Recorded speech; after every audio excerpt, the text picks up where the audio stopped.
Selamat pagi pendengar di seluruh Indonesia. Yang kami kasih di dalam Yesus Kristus. Kembali hari ini kita membahas Alkitab lagi, yang programnya adalah dari Injil Matius sampai Kitab Wahyu. Dan hari ini kita tiba Injil Markus pasal yang ke-11. Dan pagi hari ini kita mau berdoa terlebih dahulu sebelum kita membacanya. Bapa di sorga, kami mohon pimpinanmu di dalam mempelajari firman-Mu, karena kami tahu ini adalah firman-Mu, dan hanya Roh Kuduslah yang memahami keseluruhannya dengan baik. Dan kiranya Roh Kudus memimpin kami, menerangi hati kami dan pikiran kami. Dalam nama Tuhan Yesus Kristus kami berdoa. Amin. Kita buka Injil Markus pasal yang ke-11. Injil Markus pasal yang ke-11. Kita akan membaca dari ayat 1 hingga ayat 19. Dari Injil Markus pasal yang ke-11, dari ayat 1 hingga ayat yang ke-19. Silakan Pak Alkitab Buku membantu kita membaca. Ketika Yesus dan murid-muridnya telah dekat Yerusalem, dekat Betfage dan Betania yang terletak di Bukit Zaitun, Yesus menyuruh 2 orang muridnya dengan pesan, "Pergilah ke kampung yang di depanmu itu. Pada waktu kamu masuk di situ, kamu akan segera menemukan seekor keledai muda tertambat yang belum pernah ditunggangi orang. Lepaskan keledai itu dan bawalah kemari. Dan jika ada orang mengatakan kepadamu, 'Mengapa kamu melakukan itu?' Jawablah, 'Tuhan memerlukannya. Ia akan segera mengembalikan ke sini.' Mereka pun pergi dan menemukan seekor keledai muda tertambat di depan pintu di luar pinggir jalan, lalu melepaskannya. Dan beberapa orang yang ada di situ berkata kepada mereka, 'Apa maksudnya kamu melepaskan keledai itu?' Lalu mereka menjawab seperti yang dikatakan Yesus. Maka orang-orang itu membiarkan mereka. Lalu mereka membawa keledai itu kepada Yesus dan mengalasinya dengan pakaian mereka. Kemudian Yesus naik di atasnya. Banyak orang yang menghamparkan pakaiannya di jalan, ada pula yang menyebarkan ranting-ranting hijau yang mereka ambil dari ladang. Orang yang berjalan di depan dan mereka yang mengikuti dari belakang berseru, 'Hosana, diberkatilah dia yang datang dalam nama Tuhan. Diberkatilah kerajaan yang datang, kerajaan Bapa kita Daud. Hosana di tempat yang maha tinggi.' Sesampainya di Yerusalem, ia masuk ke dalam bait Allah. Di sana ia meninjau semuanya. Tetapi sebab hari sudah hampir malam, ia keluar ke Betania bersama dengan ke-12 muridnya. Keesokan harinya, sesudah Yesus dan ke-12 muridnya meninggalkan Betania, Yesus merasa lapar. Dan dari jauh ia melihat pohon ara yang sudah berdaun. Ia mendekatinya untuk melihat kalau ia mendapat apa-apa daripada pohon itu. Tetapi waktu ia tiba di situ, ia tidak mendapat apa-apa selain daun-daun saja, sebab memang bukan musim buah ara. Maka katanya kepada pohon itu, 'Jangan lagi seorang pun makan buahmu selama-lamanya.' Dan murid-muridnya pun mendengarnya. Lalu tibalah Yesus dan murid-muridnya di Yerusalem. Sesudah Yesus masuk ke bait Allah, mulailah ia mengusir orang-orang yang berjual beli di halaman bait Allah. Meja-meja penukar uang dan bangku-bangku pedagang merpati dibalikannya. Dan ia tidak memperbolehkan orang membawa barang-barang melintasi halaman bait Allah. Lalu ia mengajar mereka, katanya, 'Bukankah ada tertulis, rumahku akan disebut rumah doa bagi segala bangsa? Tetapi kamu ini telah menjadikannya sarang penyamun.' Imam-imam kepala dan ahli-ahli Taurat mendengar tentang peristiwa itu, dan mereka berusaha untuk membinasakan dia, sebab mereka takut kepadanya. Melihat seluruh orang banyak takjub akan pengajarannya. Menjelang malam mereka keluar lagi dari kota." Oke, pendengar yang kami kasih di dalam Yesus Kristus, sungguh adalah sesuatu yang sangat indah, dan sungguh Tuhan Yesus sebagaimana telah dinubuatkan di perjanjian lama, dia adalah raja segala raja yang datang menjenguk rakyatnya. Dia adalah Allah yang datang untuk melihat ciptaannya. Kira-kira satu mingguan sebelum penyaliban, katanya Tuhan Yesus dan murid-muridnya, mereka tiba di dekat Yerusalem. yaitu dekat Betfage dan Betania yang terletak katanya di Bukit Zaitun. Nah, Tuhan Yesus sebenarnya ingin menggenapi apa yang tertulis tentang dia di dalam kitab Zakaria pasal yang ke-9. Kitab Zakaria pasal yang ke-9 ayat yang ke-9. Coba kalau pendengar membuka Alkitab di dalam kitab Zakaria pasal yang ke-9 ayat 9 berbunyi, "Bersorak-soraklah dengan nyaring, hai putri Sion. Bersorak-sorailah, hai putri Yerusalem. Lihat, rajamu datang kepadamu. Ia adil dan jaya. Ia lemah lembut dan mengendarai seekor keledai beban yang mudah." Ya. Jadi Zakaria sekitar 400 tahun sebelum kelahiran Yesus sudah menubuatkan bahwa raja segala raja akan datang dan ia akan memasuki kota raja, yaitu kota Yerusalem.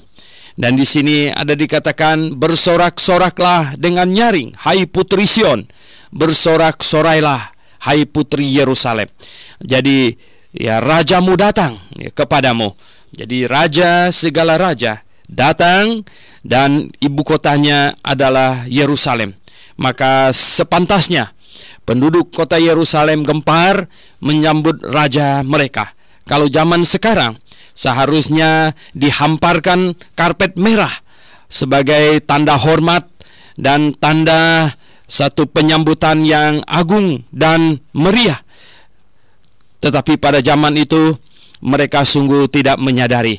Dan dinubuatkan di dalam kitab Zakaria, yaitu 400-an tahun sebelum Yesus lahir, bahwa ia akan menunggangi seekor keledai muda, seekor keledai beban yang mudah. Di sini Petrus menambahkan bahwa itu yang belum pernah ditunggangi. Jadi keledai muda yang belum pernah ditunggangi. Anda bisa membayangkan menunggang keledai yang belum pernah ditunggangi. Itu tidak gampang. Waktu saya kecil di desa, masih anak-anak, ya, di sana ada orang kampung piara sapi. Jadi kami anak-anak coba-coba untuk menunggang anaknya ini bukan sapi besar, anaknya. Ya. Waduh, ya, sekali naik ke atas punggungnya, ya, itu sapi itu tidak rela punggungnya diduduki karena belum biasa, dan segera dia meronta-ronta. Jadi ya, kami jatuh semuanya bergiliran dan semuanya jatuh tunggang langgang. Pendengar yang saya kasih dalam Yesus Kristus, mungkin Anda juga pernah menonton itu acara rodeo di Texas, cowboy. Mereka menjinakkan kuda atau mereka menunggang itu banteng yang belum pernah ditunggangi, belum dijinakkan. Wah, itu luar biasa, saudara yang saya kasih dalam Tuhan. Tetapi di sini kita lihat Tuhan Yesus naik ke atas punggung keledai, dan keledainya harus tenang, anteng. Mengapa? Karena penciptanya, Allah yang Maha Kuasa, sekarang sedang duduk di atas punggungnya. Pendengar yang saya kasih dalam Yesus Kristus, ada hal yang indah juga di sini yang dapat kita lihat, yaitu bahwa Tuhan Yesus menyuruh murid-muridnya mengambil keledai itu tanpa meminta izin dulu kepada pemiliknya. Dulu saya masih kecil dan muda, saya tidak mengerti ini. Saya berpikir, Tuhan Yesus kok suruh muridnya pergi mencuri keledai orang? Ini bagaimana ini? Tetapi sekarang saya sudah mengerti bahwa pada saat itu Tuhan Yesus memasuki kota Yerusalem. Dia adalah raja segala raja yang sedang memasuki kota raja. Dan dia adalah Allah pencipta langit dan bumi yang sedang membesuk ciptaannya. Oleh sebab itu, semua di situ adalah miliknya. Dan posisinya adalah maharaja. Posisi adalah pemilik alam semesta ini. Dialah yang memiliki keledai itu sesungguhnya.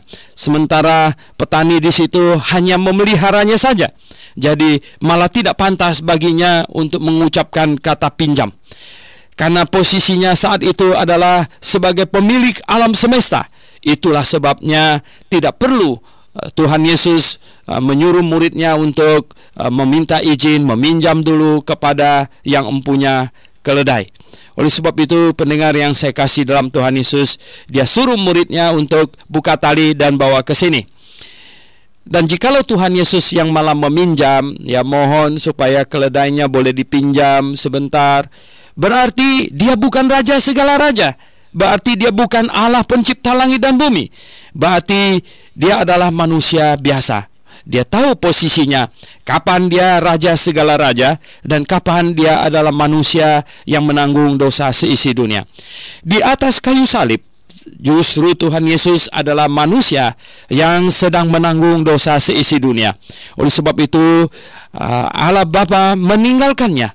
Dia berseru, Allahku, Allahku, mengapakah engkau meninggalkan aku? Karena posisinya pada waktu itu adalah manusia yang paling berdosa. Dosa seisi dunia, dosa dari Adam dan Hawa sampai manusia yang terakhir ditaruh ke atas dirinya dan dia sedang dijatuhi hukuman mati. Namun 1 minggu sebelumnya ketika dia memasuki kota Yerusalem, dia adalah raja segala raja, Allah pencipta langit dan bumi. Oleh sebab itu dia tidak perlu meminjam keledai. Dia hanya cukup berkata bahwa dia perlu keledai itu, dan keledai itu harus dibawa kepadanya. Jadi pendengar yang saya kasih dalam Yesus Kristus, kita bisa salah faham terhadap tindakan Tuhan Yesus. Karena untuk memahami Alkitab kita harus memahami banyak hal penunjang. Kita harus melihat segala hal, terutama Alkitab harus ditafsirkan untuk difahami sesuai dengan porsinya masing-masing. Itulah sebabnya Paulus berkata bahwa di dalam Timotius dia berkata, jadilah Timotius seorang yang cakep, ya, cakep membagi-bagi, ya, membagi-bagikan porsi firman Tuhan.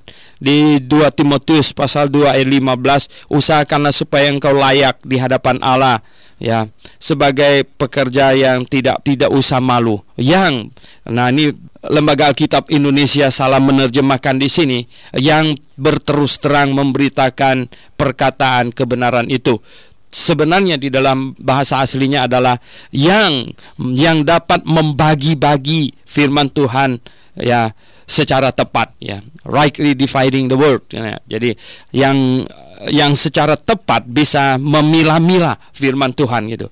Jadi pendengar yang saya kasih dalam Yesus Kristus, kita harus sebagai seorang pengajar firman yang cakep, yaitu yang secara tepat memilah-milah firman Tuhan. Jadi pendengar yang saya kasih dalam Yesus Kristus, Tuhan Yesus memasuki kota Yerusalem, ibu kota kerajaan sorga yang akan turun ke bumi ini, dan itu adalah ibu kota kerajaan Allah. Jadi pendengar yang saya kasih dalam Yesus Kristus, aktivitas ini sudah dinubuatkan 400-an tahun sebelum hal itu terjadi, atau sebelum hal itu dilaksanakan oleh Tuhan Yesus. Nabi Zakaria sudah menuliskannya terlebih dahulu. Oleh sebab itulah kita hari ini begitu percaya kepada Alkitab. Karena apa? Karena ya di dalamnya berisikan hal-hal yang jauh-jauh telah berlalu, yang manusia biasa tidak mungkin tahu, yaitu tentang bagaimana langit dan bumi ini diciptakan. Juga mengenai hal-hal yang masih jauh-jauh di depan, itu dituliskan oleh Alkitab. Itu membuktikan bahwa Alkitab ditulis oleh Allah yang Maha Tahu. Pendengar yang saya kasih dalam Yesus Kristus, orang-orang Yahudi zaman sekarang ini, mereka tidak terima Yesus adalah Mesias mereka. Mereka sampai sekarang ini masih menantikan Mesias. Kelompok Yudaisme menantikan Mesias yang akan datang untuk memenuhi janji kitab perjanjian lama, karena mereka tidak mau terima Yesus sebagai Mesias.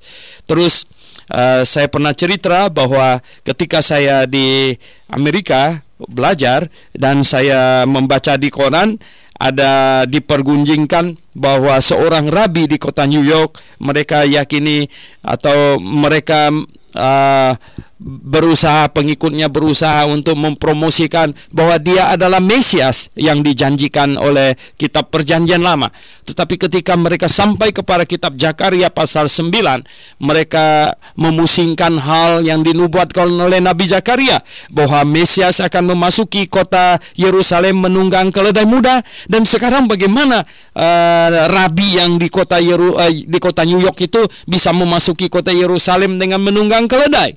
Dan kemudian ada di antara mereka yang sangat moderat, yang sangat liberal, mulai menafsirkan bahwa yang dimaksudkan oleh Nabi Zakaria dengan keledai itu adalah Boeing 747 katanya. Jadi pendengar yang saya kasih dalam Yesus Kristus, sesungguhnya itu adalah cara menafsirkan Alkitab yang salah. Ada banyak kelompok yang memakai sistem yang salah untuk menafsirkan Alkitab. Mereka menafsirkan Alkitab yang seharusnya literal ditafsirkan secara alegorikal. Padahal cara menafsir Alkitab yang tepat, yang benar adalah, salah satu poin yang sangat penting yang tidak boleh dilupakan adalah, jikalau masih bisa ditafsirkan secara literal, maka tidak boleh ditafsirkan secara alegorikal.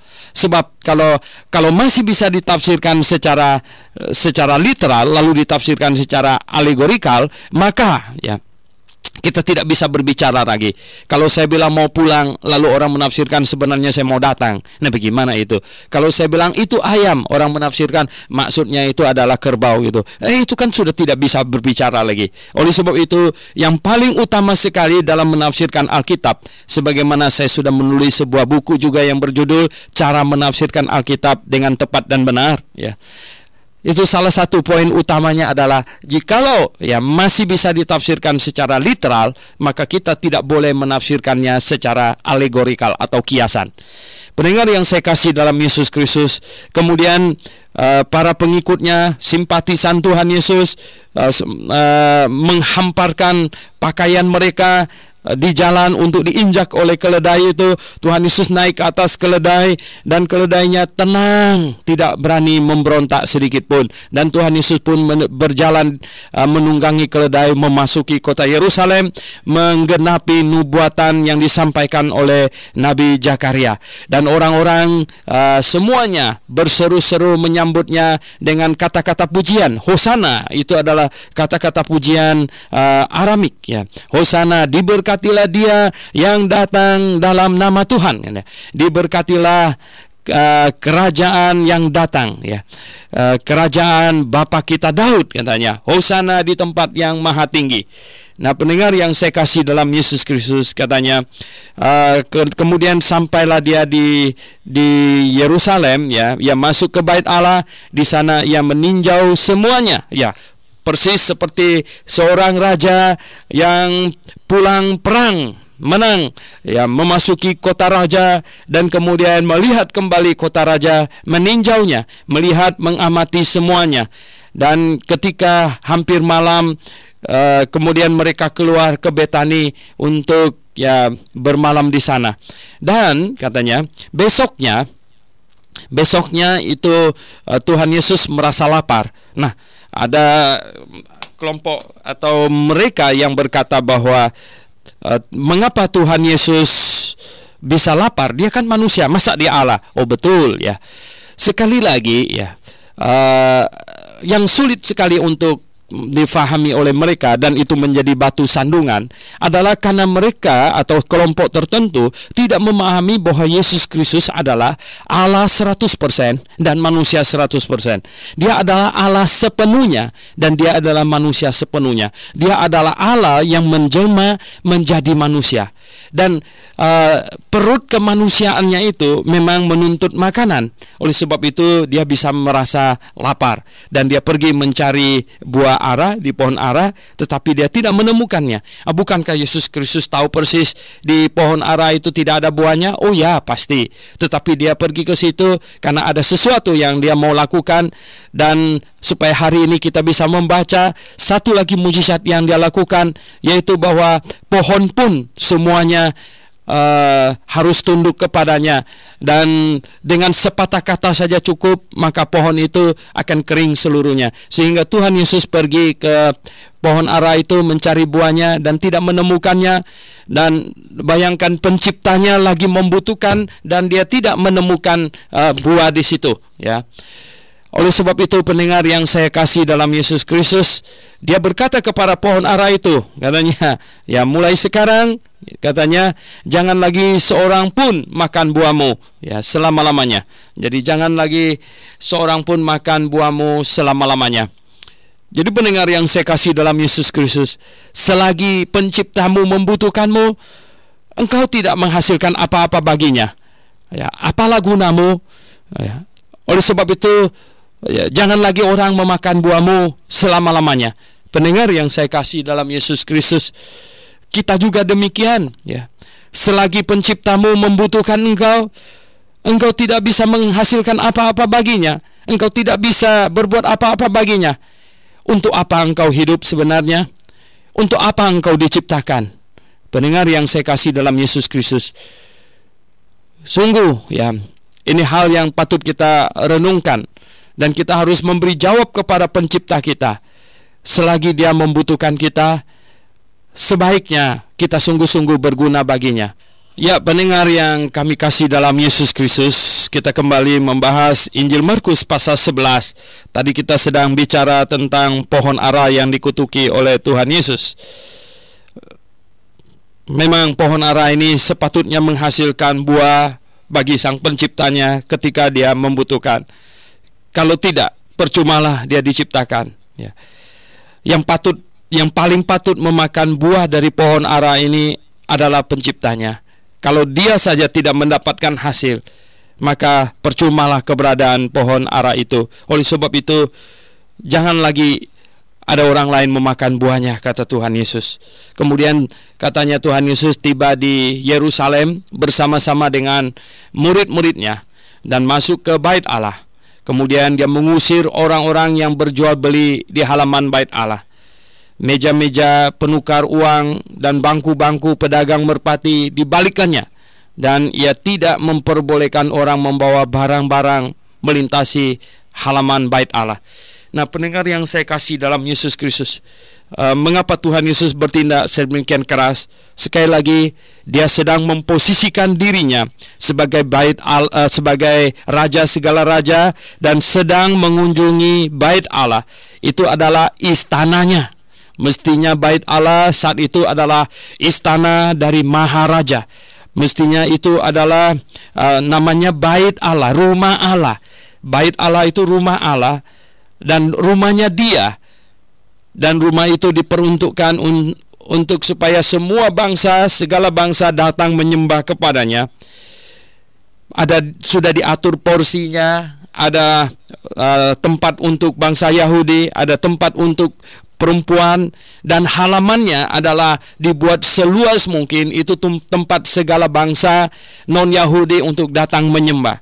Tetapi oleh orang-orang Yahudi, tempat itu dimanfaatkan mereka untuk berjualan binatang korban.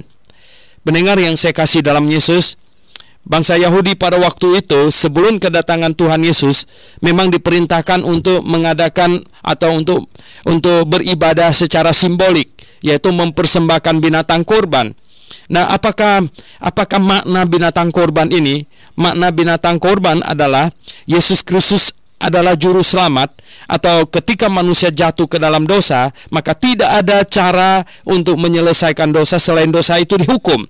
Dan Allah segera janji mau kirim juru selamat untuk dihukumkan menanggung dosa seisi dunia. Sebelum sang juru selamat datang dan dihukumkan, Allah suruh manusia membawa binatang korban. Jadi binatang itu disembelih sebagai sebuah simbol tentang sang juru selamat yang menghapus dosa manusia dengan cara dihukumkan atau disembelih. Nah, itulah makna dari korban dan binatang korban itu. Jadi pendengar yang saya kasih dalam Tuhan Yesus, karena orang Yahudi atau bangsa manapun boleh datang ke bait Allah untuk mempersembahkan binatang korban sebagai upacara simbolik mengingat kepada sang juru selamat atau Mesias yang dijanjikan itu dan mereka percaya kepada Allah yang menjanjikan, maka mereka mempersembahkan binatang korban. Jadi pendengar yang saya kasih dalam Tuhan Yesus, Anda bisa bayangkan kalau ada yang datang dari kota Roma, bagaimana dia menyeret dia punya domba, atau bagaimana dia menyeret dia punya lembu dari Roma sampai Yerusalem. Ya tentu akan repot sekali, dan lebih efektif bagi dia untuk membawa uang dan sampai di Yerusalem, kemudian memilih binatang korbannya dan dibawa ke bait Allah. Jadi pendengar yang saya kasih dalam Tuhan Yesus, akhirnya para pedagang selalu mencari akal bagaimana mereka bisa berdagang sedekat mungkin dengan bait Allah. Lama-lama terjadi KKN dengan imam-imam. Akhirnya maka dijuallah binatang-binatang di halaman bait Allah, sehingga halaman yang begitu luas yang sebenarnya dirancang untuk diperuntukkan bagi semua bangsa di seluruh muka bumi yang mau beribadah kepada Allah pencipta langit dan bumi, silakan datang ke situ. Itu termanfaatkan untuk sebagai tempat menaruh binatang-binatang yang dijual yang akan dipakai sebagai binatang korban. Jadi Anda bisa bayangkan, dengan kata lain sebenarnya halaman dari istana raja yang diperuntukkan bagi segala bangsa dari segala penjuru dunia untuk datang menyembah kepadanya telah dipakai untuk tempat perdagangan, ya, tempat perdagangan ini binatang-binatang korban. Jadi pendengar yang saya kasih dalam Tuhan Yesus Kristus, ini adalah satu perbuatan yang sangat-sangat besar kesalahannya yang dilakukan oleh para imam dan pedagang. Ya pasti para imam itu ada menerima duit baru mereka bisa mengizinkan orang berdagang di halaman bait Allah. Kalau tidak, maka pasti akan diusir oleh mereka. Jadi Anda lihat di situ terjadi KKN, terjadi suap menyuap dan lain sebagainya di situ. Oleh sebab itu Tuhan Yesus datang dan dia harus menunjukkan kuasanya. Dia harus menunjukkan bahwa dia adalah raja segala raja. Dia harus menunjukkan bahwa dia adalah pemilik istana itu. Dia adalah pemilik bait Allah. Itu adalah rumahnya. Nah, itulah sebabnya dia mengusir mereka dan dia berkata bahwa bukankah ada tertulis, rumahku akan disebut rumah doa bagi segala bangsa, tetapi kamu ini telah menjadikannya sarang penyamun. Sarang penyamun, ya. Apa itu? Jadi disitulah mereka tipu menipu, disitulah mereka sogok menyogok, disitulah mereka melancarkan segala macam kiat-kiat ini untuk dapat untung yang besar dan lain sebagainya. Itu sarang penyamun, betul, ya. Imam-imam kepala dan ahli Taurat mendengar tentang peristiwa itu dan mereka berusaha untuk membinasakan dia. Nah, orang-orang yang telah menerima uang, ya pasti mendapat komplain dari para pedagang yang diusir itu. Bagaimana? Ya, kami sudah diusir, kembalikan dong uang kami. Nah, ini akan jadi urusan besar, ya, sehingga mereka tambah marah. Mereka merasa bahwa kehadiran Yesus telah menyebabkan pemasukan mereka tidak lancar. Bahkan mungkin ada pedagang yang mau minta kembali uang yang telah dia bayar kepada imam karena dia tidak bisa berdagang ke situ, telah diusir oleh Yesus. Anda bisa bayangkan betapa bencinya mereka akhirnya kepada Yesus Kristus 1 minggu sebelum penyalibannya. Nah, gara-gara ini, ya, para imam adalah orang yang sangat besar pengaruhnya. Bayangkan kalau orang mau berdoa itu lewat mereka. Jadi mereka itu perantara antara Allah dengan manusia. Jadi para imam itu adalah orang yang sangat didengar. Nah, kalau mereka sudah berada pada posisi menghasut bangsa itu untuk menentangnya, maka kita bisa tahu bahwa apa akibat selanjutnya. Jadi para imam-imam kepala, katanya imam-imam kepala ini bukan yang cerucit, bukan yang kecil-kecilan, imam-imam kepala dan ahli-ahli Taurat, ya, mereka berusaha mencari cara untuk membinasakannya, ya, tapi karena mereka takut kepadanya dan juga takut orang banyak itu, akhirnya mereka perlu bekerja keras, mungkin menghasut dulu di grassroots, ya, mungkin mereka memanfaatkan uang yang mereka punya dan lain sebagainya, dan mereka harus melepaskan orang-orang ke masyarakat untuk membuat cerita-cerita yang menakutkan mereka atau lain-lain sebagainya, supaya masyarakat bisa memihak kepada mereka. Mereka mencari jalan bagaimana supaya mereka bisa menjerat Yesus, bisa menangkapnya dan membinasakannya. Karena kehadiran Yesus selama ini telah merusak bisnis mereka, telah menyebabkan pemasukan mereka tidak lancar, mungkin telah membawa banyak kerugian bagi mereka. Jadi pendengar yang saya kasih dalam Yesus Kristus, inilah penyebab utama para imam-imam kepala dan ahli-ahli Taurat, mereka berusaha mencari jalan bagaimana membinasakan Yesus Kristus. Jadi sesungguhnya pendengar yang saya kasih dalam Yesus Kristus, itulah yang Tuhan Yesus sendiri sudah ingatkan kepada murid-muridnya. Jangan terlalu cepat untuk menggembar-gemborkan bahwa dia adalah Mesias, karena dia tahu persis hati dari bangsa itu bagaimana. Karena mereka sekalipun tahu dia Mesias, mereka tidak bakalan bisa menerimanya. Pendengar yang saya kasih dalam Yesus Kristus, selanjutnya kita akan membahas dari ayat 20 sampai dengan ayat yang ke-33 ya. Dari ayat yang ke-20 sampai ayat yang ke-33. Silakan Pak Alkitab Buku membantu kita membacanya. Pagi-pagi ketika Yesus dan murid-muridnya lewat, mereka melihat pohon ara tadi sudah kering sampai ke akar-akarnya. Maka teringatlah Petrus akan apa yang telah terjadi, lalu ia berkata kepada Yesus, "Rabi, lihatlah, pohon ara yang kau kutuk itu sudah kering." Yesus menjawab mereka kepada Allah, "Aku berkata kepadamu, sesungguhnya barang siapa berkata kepada gunung ini, beranjaklah dan tercampaklah dari laut ke dalam laut, asal tidak bimbang hatinya, tetapi percaya bahwa apa yang dikatakannya itu akan terjadi, maka hal itu akan terjadi baginya. Karena itu aku berkata kepadamu, apa saja yang kamu minta dan doakan, percayalah bahwa kamu telah menerimanya, maka hal itu akan diberikan kepadamu. Dan jika kamu berdiri untuk berdoa, ampunilah dahulu sekiranya ada barang sesuatu dalam hatimu terhadap seseorang, supaya juga Bapa yang di sorga mengampuni kesalahan-kesalahanmu.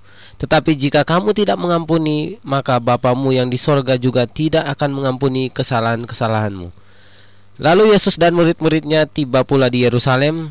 Ketika Yesus berjalan di hadapan bait Allah, datanglah kepadanya imam-imam kepala, ahli-ahli Taurat dan tua-tua, dan bertanya kepadanya, "Dengan kuasa manakah engkau melakukan hal-hal itu? Dan siapakah yang memberikan kuasa itu kepadamu sehingga engkau melakukan hal-hal itu?" Jawab Yesus kepada mereka, "Aku akan mengajukan satu pertanyaan kepadamu. Berikanlah aku jawabannya, maka aku akan mengatakan kepadamu dengan kuasa manakah aku melakukan hal-hal itu. Baptisan Yohanes itu dari sorga atau dari manusia? Berikanlah aku jawabannya." Mereka memperbincangkannya di antara mereka dan berkata, "Jikalau kita katakan dari sorga," ia akan berkata, "Kalau begitu mengapakah kamu tidak percaya kepadanya? Tetapi masakan kita katakan dari manusia?" Sebab mereka takut kepada orang banyak, karena semua orang menganggap bahwa Yohanes betul-betul seorang nabi. Lalu mereka menjawab Yesus, "Kami tidak tahu." Maka kata Yesus kepada mereka, "Jika demikian, aku juga tidak mengatakan kepadamu dengan kuasa manakah aku melakukan hal-hal itu." Ya, pendengar yang kami kasihi di dalam Yesus Kristus, akhirnya katanya satu hari kemudian, pagi-pagi ketika Yesus dan murid-muridnya lewat, mereka melihat pohon ara tadi sudah kering sampai ke akar-akarnya. Nah, di sini ada dikatakan sampai ke akar-akarnya. Sedangkan di dalam Injil Matius pasal yang ke-21 ya, katanya ini pohon ara itu sekonyong-konyong jadi kering katanya ya. Pohon itu dan seketika itu juga keringlah pohon ara itu. Ya, melihat kejadian itu, ya murid-murid tercengang.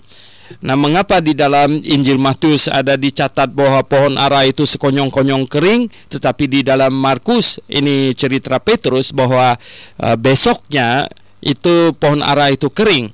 Nah, kelihatannya yang dimaksudkan oleh Petrus itu bahwa besoknya itu dia melihat bahwa pohon ara itu kering sampai ke akar-akarnya. Jadi sedangkan yang di Injil Matius itu memang habis Tuhan Yesus mengutukinya, itu daun itu mulai kering ya. kering mulai tentu dari daunnya, ya, dari daunnya, dan kemudian ranting-rantingnya, kemudian baru cabang-cabangnya agak besar, dan kemudian mungkin batang pohon utamanya. Dan ya kita tahu pada waktu Tuhan Yesus kutuk itu kan mereka lewat, ya know? Jadi Matius mencatat bagaimana pohon itu seketika itu mulai kering, sementara Petrus mencatat bahwa besoknya dia lihat bahwa pohon ara itu kering sampai ke akar-akarnya. Jadi pendengar yang saya kasih dalam Yesus Kristus, sungguh ya ini adalah sebuah bukti bahwa dia adalah Mesias. Dia adalah Allah pencipta langit dan bumi. Dia adalah Allah pemilik keledai. Dia adalah Allah pemilik pohon ara. Dia adalah pencipta semua manusia, pencipta binatang, pencipta pohon-pohon, dan dia pencipta alam semesta ini.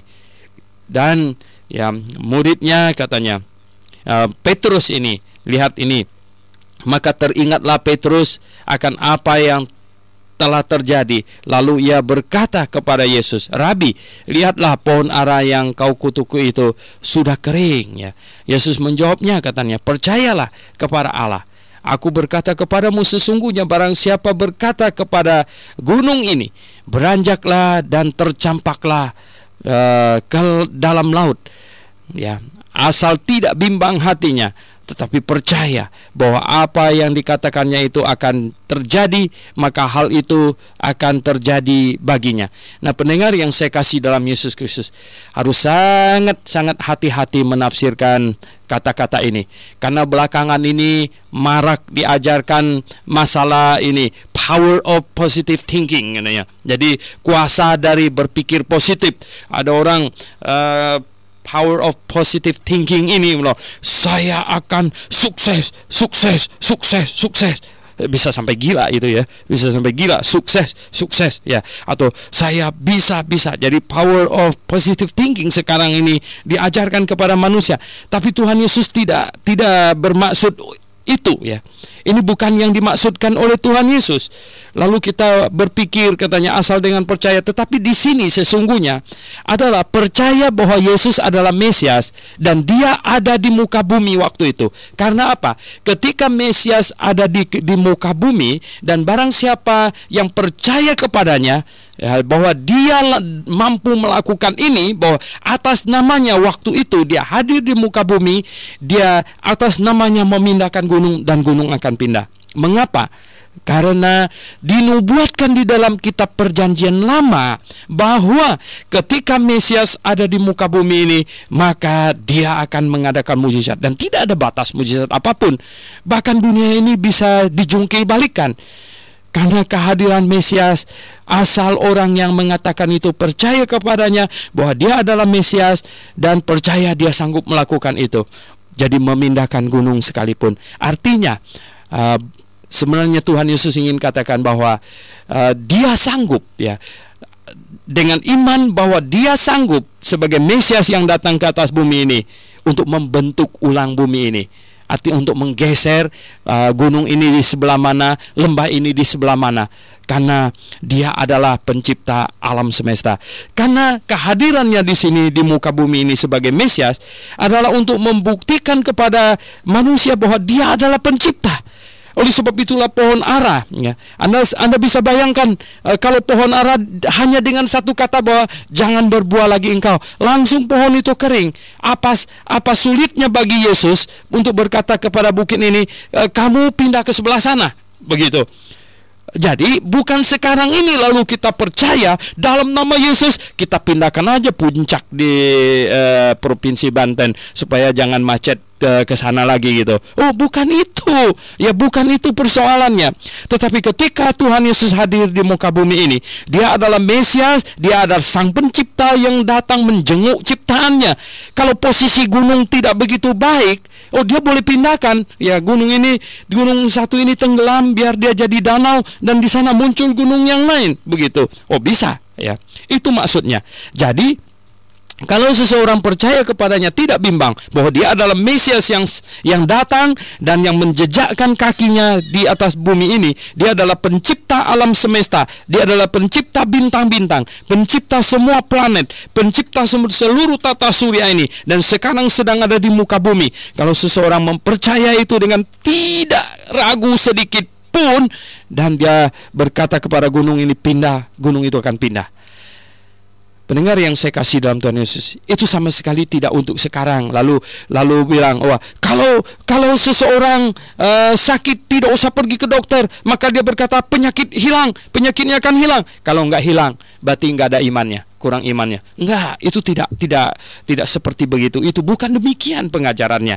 Tetapi pengajarannya adalah waktu itu Mesias ada di bumi, sang pencipta langit dan bumi, pencipta alam semesta, pencipta bintang-bintang, pencipta seluruh tata surya, ada sedang berjalan di permukaan bumi ini.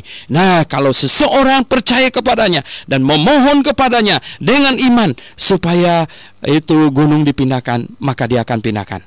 Jadi pendengar yang saya kasih dalam Yesus Kristus, katanya, tetapi kemudian Tuhan Yesus mengajarkan, katanya, oleh sebab itu engkau mintalah, katanya, apa yang kamu minta, percayalah bahwa kamu telah mendapatkannya, maka hal itu akan diberikan kepadamu.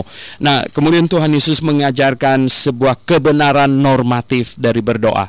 Ya, siapapun yang berdoa harus yakin bahwa doanya akan diberikan. Kalau akan dikabulkan. Kalau seseorang berdoa sambil yakin bahwa dia doanya tidak akan dikabulkan, jadi untuk apa dia berdoa? Ini adalah kebenaran normatif yang harus dimiliki oleh setiap orang yang berdoa. Ya.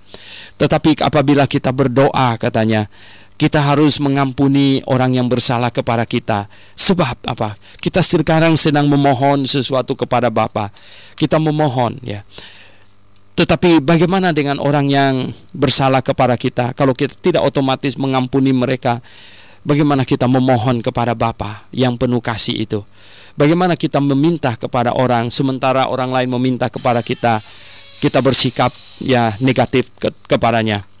Jadi pendengar yang saya kasih dalam Yesus Kristus, ya, katanya, kalau kita tidak mau mengampuni orang yang bersalah kepada kita, bagaimanakah kita mohon ampun kepada Bapa atas kesalahan kita?